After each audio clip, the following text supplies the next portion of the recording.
नमस्कार दोस्तों, आप सभी का स्वागत है आपके अपने YouTube चैनल पे। दोस्तों मेरा नाम है अंशित भटनागर और आज की वीडियो में मैं आप सभी के साथ डिस्कस करने वाला हूं क्लास 12th हिस्ट्री के चैप्टर नंबर 13 के कुछ इंपॉर्टेंट टॉपिक्स के बारे में। इससे पहले दोस्तों हम अपनी आज की वीडियो को स्टार्ट करें। अगर आपने लास्ट वीडियो नहीं देखी है तो आप जाकर लास्ट वीडियो देख सकते हो। लास्ट वीडियो में हमने चैप्टर नंबर 13 के ही फर्स्ट इंपॉर्टेंट टॉपिक के बारे में बात करी थी। ऊपर आई बटन में आपको उस वीडियो का लिंक मिल जाएगा, वहां पे जाकर आप उस वीडियो को देख सकते हो। साथ ही साथ में अगर आपको आज के टॉपिक को अच्छे से समझना है तो आपको पहली वीडियो पहले देख के आनी पड़ेगी, क्योंकि आपके दोनों ही टॉपिक्स इंटर रिलेटेड मिलेंगे आपको। ठीक है दोस्तों, तो आइए बात करते हैं हमारी आज की वीडियो के इंपॉर्टेंट टॉपिक के बारे में, जो कि है आपका the making and unmaking of non cooperation. मतलब कि टॉपिक पढ़ते ही आपको बेसिकली समझ आ गया होगा कि नॉन कॉपरेशन मूवमेंट के बारे में आज हम पढ़ने वाले हैं। इस टॉपिक से आने वाला पहला इंपॉर्टेंट क्वेश्चन आप सभी के सामने है, write about different movements launched by Gandhi जी।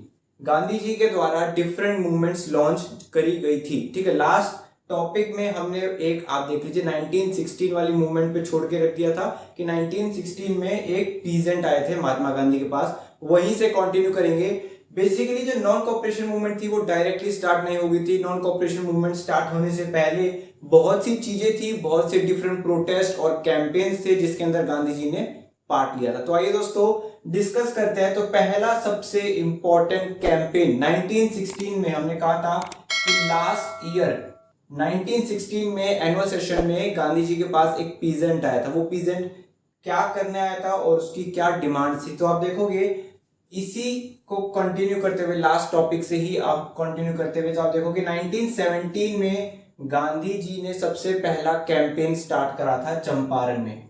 जो पीजेंट था वो चंपारण रीजन से बिलोंग करता था और बेसिकली वहां की स्टोरी आपको पता है, आपने क्लास 12th के चैप्टर इंडिगो के अंदर आपने उस स्टोरी के बारे में पढ़ा हुआ है। ठीक है, तो यहाँ पे वो पीजेंट चाहता क्या था, वो पीजेंट चाहता था freedom to cultivate crop of their choice. मतलब कि चंपारण रीजन में ब्रिटिशर्स ने एक ऐसी पॉलिसी लगा रखी थी कि आपको सिर्फ और सिर्फ इंडिगो ही प्लांट करना पड़ेगा अपनी फील्ड्स के ऊपर। उनकी अपनी चॉइस नहीं दी जाती थी कि आप अपने तरीके से कोई भी क्रॉप नहीं कल्टीवेट कर सकते हो। तो गांधी जी का सबसे पहला कैंपेन 1916 के पब्लिक अपीयरेंस के बाद गांधी जी का सबसे पहला कैंपेन 1917 में चंपारण में हुआ था, जहां पे उन्होंने फ्रीडम, पीजेंट्स के फ्रीडम के लिए लड़ाई करी थी कि पीजेंट्स को अपनी चॉइस से कोई भी क्रॉप कल्टीवेट करने की इच्छा या आप कह लीजिए उनको दी जानी चाहिए जरूरत, और उनकी जो डिमांड है वो पूरी करी जाए। इसके बाद दूसरा जो आपका कैंपेन था वो स्टार्ट हुआ था 1918 में अहमदाबाद रीजन में। अहमदाबाद रीजन में गांधी जी ने किस तौर पे या किस चीज के लिए डिमांड कर रहे थे, तो आप देखोगे सेकंड कैंपेन के अंदर Gandhi ji better working condition for textile workers, textile mill workers के लिए Gandhi ji better working condition को डिमांड कर रहे थे आपके अहमदाबाद के कैंपेन के अंदर।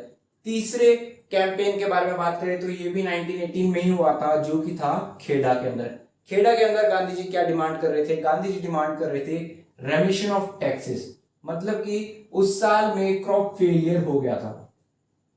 क्रॉप फेल करने की वजह से गांधी जी कह रहे थे कि ये जो पीजेंट्स है इनको टैक्सेस से मुक्त किया जाना चाहिए इस साल के लिए। ठीक है दोस्तों, तीनों ही मूवमेंट्स के अंदर हमको एक बात कॉमन दिखाई दे रही है, जो कि हमने लास्ट वीडियो के अंदर भी बात करी थी, जो कि आपके पब्लिक अपीयरेंस ऑफ 1916 के बारे में, कि गांधी जी की sympathy for poor people show हो रही है। पहली मूवमेंट में पीजेंट, दूसरी मूवमेंट में आपके वर्किंग क्लासेस और तीसरी मूवमेंट में वापस से पीजेंट। तो गांधी जी की जो सिंपैथी थी पुअर पीपल के लिए, पुअर वर्कर्स के लिए, वो रिप्रेजेंट हो रही थी यहाँ पे। ठीक है दोस्तों, इसके बाद आप देखोगे 1914 और 1918 के बीच में जो ग्रेट वार चल रही थी, ग्रेट वार यहाँ पे रिप्रेजेंट कर रही है आपके वर्ल्ड वॉर 1। यहाँ पे जब वर्ल्ड वॉर 1 चल रही थी तो इंडिया के अंदर रॉलेट एक्ट को इंपोज कर दिया गया था। रॉलेट एक्ट के अंदर बेसिकली हम अगर बात करें कि शॉर्ट में वो क्या होता है, तो रॉलेट एक्ट के अंदर आप देखोगे प्रेस की सेंसरशिप लगा दी गई थी कि प्रेस अपना काम नहीं कर पाएगी, प्रेस किसी भी चीज को पब्लिश नहीं कर पाएगी, और साथ ही साथ में किसी भी पर्सन को डिटेन करा जा सकता है। मतलब कि लॉ एंड ऑर्डर नहीं था, किसी भी पर्सन को डिटेन कर लिया जाएगा विदाउट एनी ट्रायल। ठीक है, जो लॉ प्रोसेस की तरफ से जो ट्रायल चलता था कि पहले बात करी जाएगी कि इसने कुछ कराया नहीं कराया, वो सारा प्रोसेस सस्पेंडेड था, डायरेक्टली डिटेन करा जा सकता था शक के बिना पे। ठीक है, तो रॉलेट एक्ट उस समय पे लगा हुआ था वर्ल्ड वॉर 1 पे, ठीक है। लेकिन उसके बाद भी आप देखोगे कि आपके रॉलेट एक्ट को कंटिन्यू करा गया, मतलब कि वर्ल्ड वॉर 1 खत्म होने के बाद भी इंडिया के अंदर आपके ब्रिटिशर्स ने आपके जो रॉलेट एक्ट था उनको कंटिन्यू करके रखा हुआ था सर सिडनी रॉलेट की कमीशन के बेसिस पे। आप देखोगे इसका फिर एक रिजल्ट क्या निकला कि पूरे इंडिया में बंद हो गया था, आपके शॉप्स, आपके स्कूल्स, कॉलेजेस सब कुछ बंद था। इसी के साथ ही साथ आप देखोगे कि जो प्रोटेस्ट था, जो प्रोटेस्ट हो रहा था वो तो ऑल ओवर इंडिया रहा था, लेकिन वो इंटेंस था पंजाब के अंदर, ठीक है। अब पंजाब के अंदर ही आपका प्रोटेस्ट इंटेंस क्यों था? क्योंकि आप देखोगे कि जो कम्युनिटीज थी, जो आपके पंजाबी, ठीक है, जो आपके पंजाबी सोल्जर्स थे, उन्होंने ब्रिटिशर्स की तरफ से वॉर के अंदर अपना रोल प्ले करा था। मतलब कि इस वर्ल्ड वॉर 1 के अंदर पंजाबी सोल्जर्स भी मिले हुए थे और वो ब्रिटिशर्स को सपोर्ट कर रहे थे। जहां पे ये पंजाबी सोल्जर्स चाह रहे थे, ये लोग सोच रहे थे कि हमने ब्रिटिशर्स को सपोर्ट कराया तो हमको कोई गिफ्ट मिलने वाला है, ठीक है, हमको कोई ट्रेजर मिलने वाला है। लेकिन उसके अपोजिट पे उनको मिला गया, उनके अपोजिट पे मिल गया उनको रॉलेट एक्ट। इससे पंजाब में प्रोटेस्ट बहुत ही ज्यादा इंटेंस था। गांधी जी भी चाह रहे थे कि हम भी यहाँ पे आके सपोर्ट करें, लेकिन गांधी जी और दूसरे कांग्रेसमैन जब आ रहे थे इधर पंजाब की तरफ तो उन लोगों को डिटेन कर दिया गया और उन लोगों को अरेस्ट कर लिया गया, क्योंकि उनको पता था अगर गांधी जी आ जाएंगे तो मूवमेंट बहुत ही ज्यादा बड़ी हो जाएगी और सिचुएशन बहुत ज्यादा खराब हो सकती है, ठीक है। सभी कुछ आप देख लीजिए धीरे धीरे बिगड़ता जा रहा था और अप्रैल 1919 में आपने सुना होगा जलियांवाला बाग मैसेकर के अंदर, ठीक है, अप्रैल 1919 में जलियांवाला बाग मैसेकर हो गया था, जहां पे आपके पंजाबी कम्युनिटी कहा जाता है कि अपने फेस्टिवल को या फिर अपने नेशनल मीटिंग को प्रोसीड करने जा रहे थे, लेकिन वहीं पे उन सभी को मार दिया गया था उन मीटिंग के अंदर, ठीक है, जिसको हम जलियांवाला बाग मैसेकर के तौर पे जानते हैं। जलियांवाला बाग मैसेकर का एक रिजल्ट निकला कि गांधी जी ने रॉलेट सत्याग्रह को स्टार्ट करा। जब रॉलेट सत्याग्रह स्टार्ट हुआ तो गांधी जी को रॉलेट सत्याग्रह के अंदर बहुत ही ज्यादा सपोर्ट और सक्सेस मिला। गांधी जी की रॉलेट सत्याग्रह बहुत ही अच्छे से हुई और उनको सभी लोगों ने बहुत ही ज्यादा तौर पे सपोर्ट भी करा। उसका एक रिजल्ट निकला कि गांधी जी ने सोचा कि अब हम एक न्यू कैंपेन या हम कहें न्यू मूवमेंट स्टार्ट करते हैं। आप देखोगे वो कैंपेन था आपका नॉन कोऑपरेशन मूवमेंट। मतलब कि नॉन कोऑपरेशन मूवमेंट स्टार्ट करने से पहले गांधी जी को सक्सेस पाने की जरूरत थी, लोगों का सपोर्ट पाने की जरूरत थी, जो कि गांधी जी ने इन पर्टिकुलर 3 कैंपेन्स और रॉलेट सत्याग्रह से आप कह लीजिए अचीव करा था। उसके बाद क्या करा? नॉन कोऑपरेशन मूवमेंट में गांधी जी ने कहा कि अगर आपको कह लीजिए सेल्फ गवर्नमेंट चाहिए, जो डिमांड कर रहे थे वहां की पब्लिक, अगर आपको सेल्फ गवर्नमेंट चाहिए, ब्रिटिशर से फ्रीडम चाहिए, तो आपको क्या क्या करना होगा? आपको रिनाउंस करना होगा, ठीक है, आपको ब्रिटिशर्स से अलग होना पड़ेगा। ब्रिटिशर्स की जितनी भी चीजें हैं, उनके जितने भी सिंबल हैं, उनके जितने भी काम हैं, उन सभी से अलग होना पड़ेगा।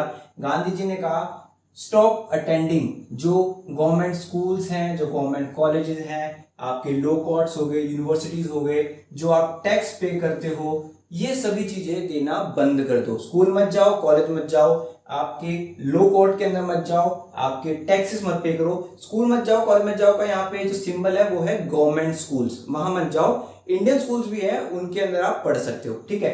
अब गांधी जी ने कहा कि अगर आपको ये सभी चीजें चाहिए, अगर आपको सेल्फ इंडिपेंडेंस और सेल्फ गवर्नमेंट चाहिए तो नॉन कोऑपरेट करो, ठीक है, ब्रिटिशर्स के साथ नॉन कोऑपरेट करो। नॉन कोऑपरेशन का बेसिक मीनिंग ही समझ में आता है कि नॉन और कोऑपरेशन, कि कोऑपरेशन मत करो उनके साथ, बिल्कुल भी कोऑपरेट मत करो, उन सब उनकी जो चीजें हैं उनसे दूर हो जाओ, ठीक है।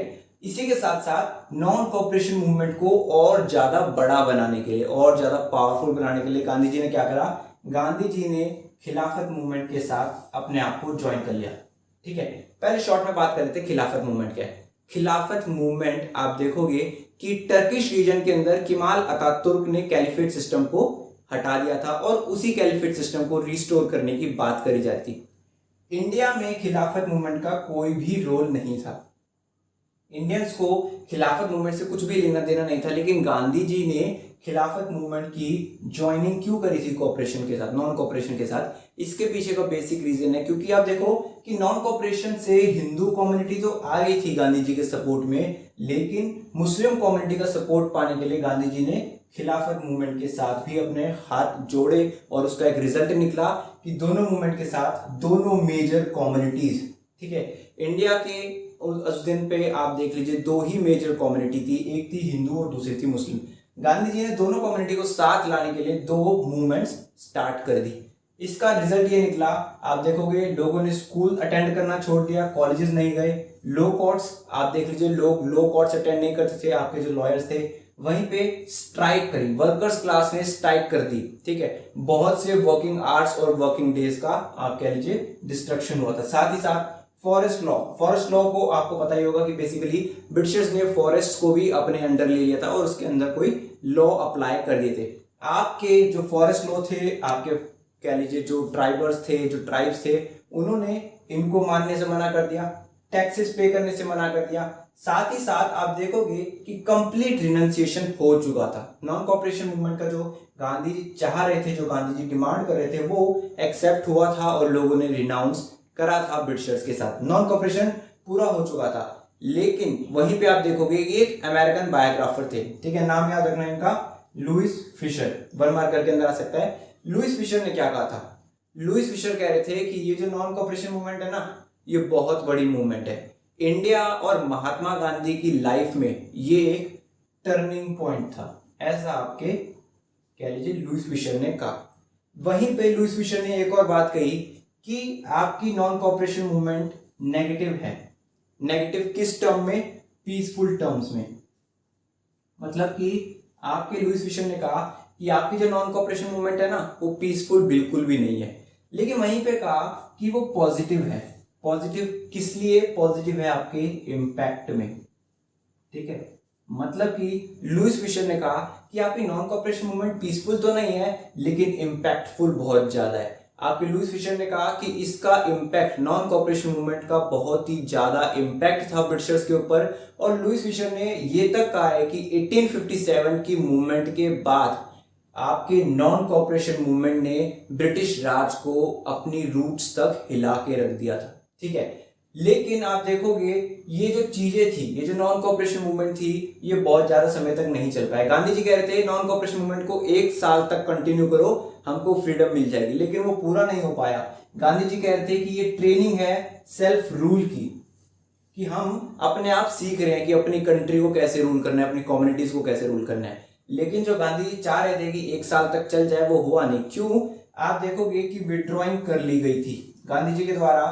फरवरी 1922 में आपकी जो मूवमेंट थी, जो नॉन कॉपरेशन मूवमेंट थी, उसको विड्रॉ कर लिया गया था। इसके पीछे का रीजन क्या था कि चौरी चौरा में कुछ लोगों ने एक पुलिस स्टेशन के अंदर आग लगा दी थी, ठीक है। वहां पे कांस्टेबल सभी लोग जल के मर गए थे।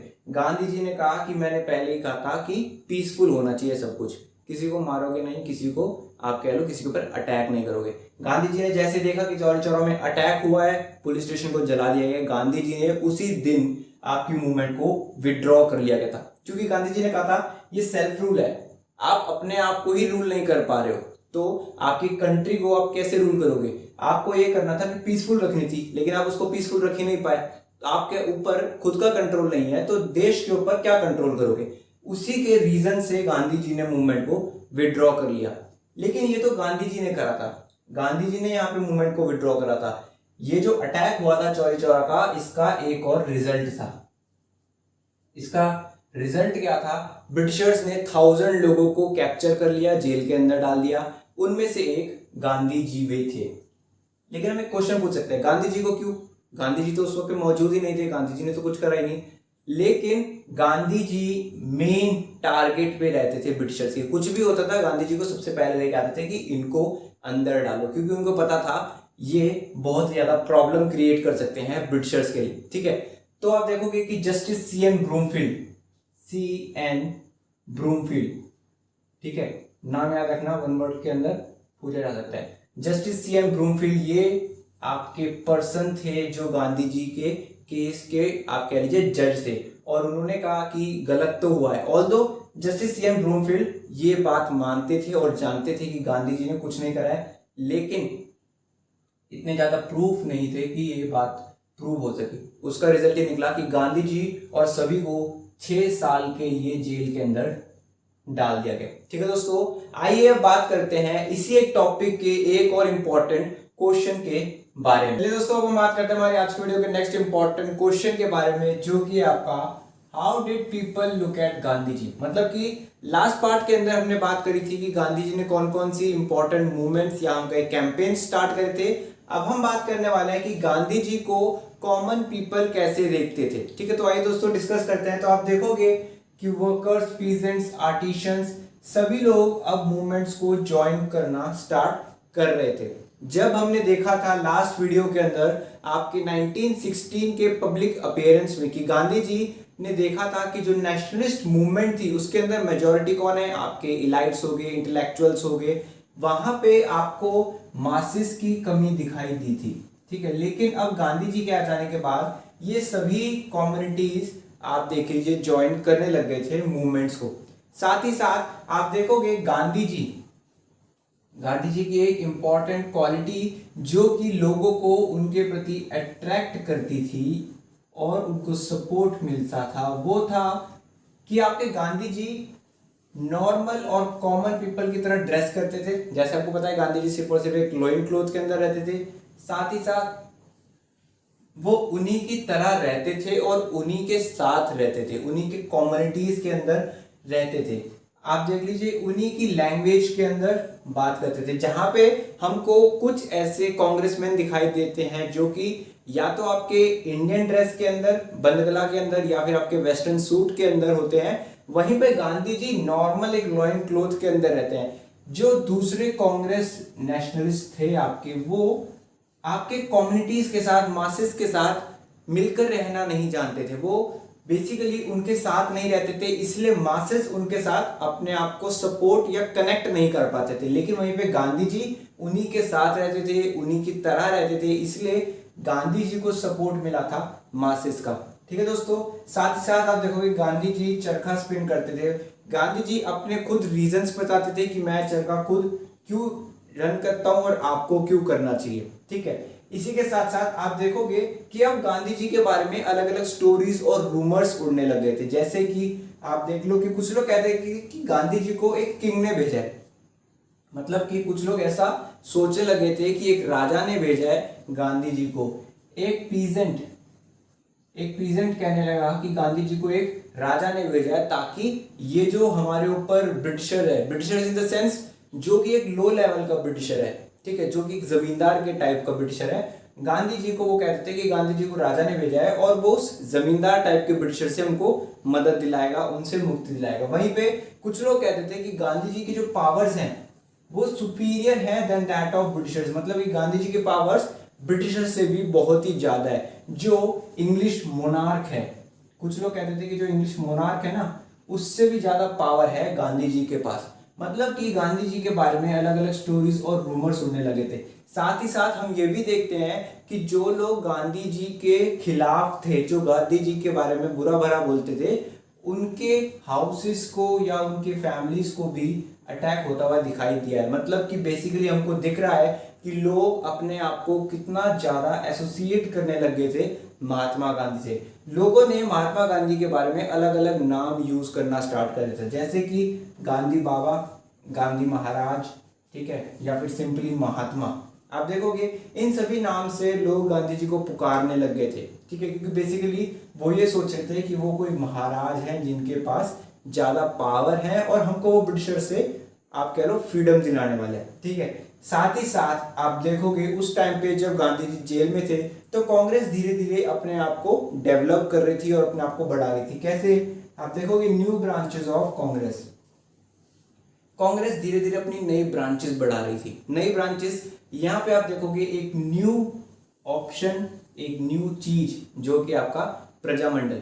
प्रजामंडल क्या है? प्रजामंडल आपकी ऐसी ब्रांचेस होती थी कांग्रेस की जो कि प्रिंसली एस्टेट के अंदर डेवलप करी जाती। ठीक है, प्रिंसली एस्टेट आपको पता है कि जो इंडिया था ब्रिटिशर्स के आने के बाद, जो इंडिया था वो दो अलग अलग तौर पे डिवाइड था। एक ब्रिटिश इंडिया जहां पे ब्रिटिशर्स रूल करते थे, एक था प्रिंसली इंडिया जहां पे नवाब, राजा, किंग ये लोग रूल करते थे। तो ये जो प्रिंसली एस्टेट्स थी इनके अंदर नेशनलिस्ट क्रीड या हम कहे नेशनलिस्ट की भावना ये जगाने के लिए कांग्रेस ने प्रजामंडल टाइप के ब्रांचेस एस्टैब्लिश कर दिए थे इन प्रिंसली एस्टेट के अंदर, अलग अलग राजाओं के महलों में या फिर हम कहें उनकी एस्टेट के अंदर जहाँ पे उनका रूल होता था। साथ ही साथ आप देखोगे गांधी जी कहते थे कम्युनिकेशन इन मदर टंग, मतलब कि गांधी जी कहते थे कि जब आप सेल्फ रूल चाह रहे हो, सेल्फ गवर्नमेंट चाह रहे हो, तो आप इंग्लिश लैंग्वेज के अंदर क्यों बात करते हो? क्योंकि गांधी जी देखते थे कि बहुत से आपके नेशनलिस्ट और कॉमन पीपल भी इंग्लिश के अंदर बात करते हैं। तो गांधी जी कहते हैं कि इंग्लिश के अंदर बात मत करो, आप अपनी मदर टंग के अंदर बात करो। कोई भी मैसेज अगर ट्रांसमिट करना है तो उसको मदर टंग के अंदर यूज करो और उससे ट्रांसमिट करो। साथ ही साथ आपके ब्रिटिशर्स ने बाउंड्रीज डिफाइन कर रखी थी, मतलब कि ब्रिटिशर्स को रिवेन्यू कलेक्शन में ईज होने के लिए उन्होंने अपने तरीके से कुछ बाउंड्रीज बना रखी थी। लेकिन गांधी जी ने कहा कि ये जो बाउंड्रीज है ना, जो ब्रिटिशर्स ने बनाई है, उनको मत मानो, अपने तौर पे बाउंड्री बनाओ, लिंग्विस्टिक रीजन के तौर पे बाउंड्रीज बनाओ। मतलब कि एक जगह में अगर गुजराती बोली जा रही है तो उसको एक स्टेट मान लो, दूसरी जगह में अगर महाराष्ट्री बोली जा रही है तो उसको एक स्टेट मान लो। मतलब गांधी जी ने कहा कि लिंग्विस्टिक रीजन के तौर पे अपनी बाउंड्रीज को बनाओ। जो ब्रिटिशर्स ने बना रखी है, जो रिवेन्यू कलेक्शन के तौर पे है, उसको मत मानो, उसको छोड़ दो। साथ ही साथ आप देखोगे अब जो सपोर्ट था गांधी जी का, पहले क्या था, पहले नेशनलिस्ट मूवमेंट को सिर्फ और सिर्फ इलाइट और इंटेलेक्चुअल सपोर्ट कर रहे थे। लेकिन अब जो गांधी जी का सपोर्ट था उसके अंदर आपके बिजनेसमैन हो गए, इंडस्ट्रियलिस्ट हो गए, पीजेंट्स, वर्कर्स, सभी लोग आपको ऐसे दिख रहे हैं। ठीक है, चलो बिजनेसमैन और इंडस्ट्रियलिस्ट हम एक मान सकते हैं, लेकिन ये जो पीजेंट्स और वर्कर्स हैं, ये इनके जो बेनिफिट हैं, ये जो चाहते हैं, पीजेंट और वर्कर जो चाहता है, वो इन लोगों के कंप्लीटली अगेंस्ट है, क्योंकि इनका जो प्रॉफिट है वो इनका लॉस है। लेकिन आप देखोगे कि गांधी जी का सपोर्ट दोनों ही कर रहे थे, भले ही जो ये लोग चाह रहे थे, इनकी जो नीड्स थी वो एक दूसरे के कॉन्ट्राडिक्ट थी, एक दूसरे के कंफ्लिक्ट में थी, लेकिन फिर भी गांधी जी को दोनों ही कम्युनिटीज साथ में मिलकर सपोर्ट कर रहे थे। ठीक है, इनके साथ साथ आप देखोगे और बहुत से लीडर्स थे, जैसे कि आपके महादेव देसाई हो गए, आपके सरोजिनी नायडू, जवाहरलाल नेहरू हो गए। ठीक है, ये सभी लोग भी गांधी जी के सपोर्टर्स के तौर पे थे, ये सभी लोग भी गांधी जी की मदद कर रहे थे। फिर क्या हुआ, फिर आप देखोगे फरवरी 1924 में गांधी जी को जेल से रिलीज कर दिया गया। ठीक है, गांधी जी 6 साल के लिए जेल में गए थे, गांधी जी को फरवरी 1924 में रिलीज कर दिया गया। इसके बाद गांधी जी ने जेल से आने के बाद क्या करा, गांधी जी ने किसी भी मूवमेंट के अंदर पार्ट नहीं लिया। गांधी जी ने किसी भी मूवमेंट के अंदर पार्ट नहीं लिया। गांधी जी क्या करने लगे, गांधी जी प्रमोट करने लग गए खादी को, या फिर एबॉलिशन ऑफ अनटचेबिलिटी, इसके लिए काम करने लगे, हिंदू मुस्लिम यूनिटी, इन चीजों के लिए काम करने लगे। मतलब कि गांधी जी ने सामने से आके किसी मूवमेंट में पार्ट नहीं लिया। जो सोशल एविल्स है इंडिया के अंदर, ठीक है, जो लोगों को आप कह लीजिए भ्रमित कर रहे थे और दूसरे गलत रास्तों पे ले जा रहे थे, गांधी जी ने कहा पहले इनको चेंज करते हैं। ठीक है, खादी प्रमोशन करेंगे तो ब्रिटिशर्स के जो मिल्क क्लोथ्स हैं उनका रिडक्शन होएगा, ब्रिटिशर्स के ऊपर डिपेंडेंस कम होगी। अबॉलिशन ऑफ अनटचेबिलिटी, जब अनटचेबिलिटी अबॉलिश होगी तो कम्युनिटी साथ में खुश रह पाएंगी। और जो मेजर एक कंसर्न था, जो कि बार बार हिंदू और मुस्लिम कम्युनिटीज के बीच में लड़ाई होती थी, गांधी जी उसको रिड्यूस करके दोनों ही कम्युनिटी के बीच में यूनिटी लाना चाहते थे। मतलब कि गांधी जी अब एक तौर पे सोशल रिफॉर्मर के तौर पे काम कर रहे थे। गांधी जी कह रहे थे कि पॉलिटिकल रिफॉर्म तो हो जाएगा कभी ना कभी, जो मेन चीज है वो है सोशल रिफॉर्म, सोसाइटी को रिफॉर्म करो पहले। ठीक है दोस्तों, आज की वीडियो में हमने चैप्टर 13 के सेकंड इंपॉर्टेंट टॉपिक के बारे में बात करी है। डिस्क्रिप्शन बॉक्स में आपको इसके रिलेटेड एक पीडीएफ मिल जाएगी। अगर आपको वीडियो अच्छी लगी है तो वीडियो को लाइक करें और अपने सभी दोस्तों के साथ शेयर करें। साथ ही साथ दोस्तों, चैनल पे नए हो तो चैनल को सब्सक्राइब करो और बेल आइकन दबाओ। ठीक है दोस्तों, इस वीडियो को यहीं पर रैप अप करते हैं। बहुत ही जल्द आएंगे एक नेक्स्ट वीडियो के साथ, जिसके अंदर हम चैप्टर नंबर 13 के नेक्स्ट टॉपिक के साथ कंटिन्यू करेंगे।